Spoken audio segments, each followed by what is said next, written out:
Friday vlog. நான் இன்னையிலேருந்து பிரம்ம முகூர்த்த பூஜை பண்ண ஆரம்பிச்சிருக்கேன். நான் வந்து 4:30லேருந்து 5:30க்குள்ளே விளக்கேத்தி சாமி கும்பிட்ருவேன். ஒவ்வொருத்தர் ஒவ்வொரு மாதிரி ஃபாலோ பண்ணுறாங்க. நான் இப்படி தான் ஃபாலோ பண்ணிகிட்ருக்கேன்.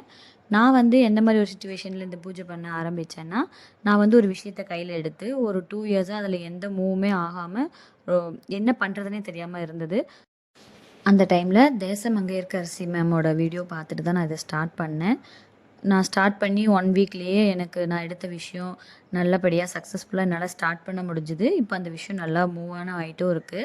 ஸோ அப்போ நான் தொடர்ந்து 48 டேஸ் கம்ப்ளீட் பண்ணேன். எனக்கு வந்து இந்த பிரம்ம முகூர்த்த பூஜை பண்ணுறதுங்கிறது ஒரு டேவை வந்து காலையிலேயே நல்லா பாசிட்டிவாக பீஸ்ஃபுல்லாக ஸ்டார்ட் பண்ணுற மாதிரி இருந்தது. அந்த பாசிட்டிவ் வந்து அந்த டே ஃபுல்லாக நம்மளோட ட்ராவல் ஆகிற மாதிரி ஒவ்வொரு நாளையும் இது மாதிரி ஆரம்பிக்கிறது எனக்கு ரொம்ப பிடிச்சிருந்துச்சி. அதனால் திருப்பியும் ஸ்டார்ட் பண்ணிட்டேன்.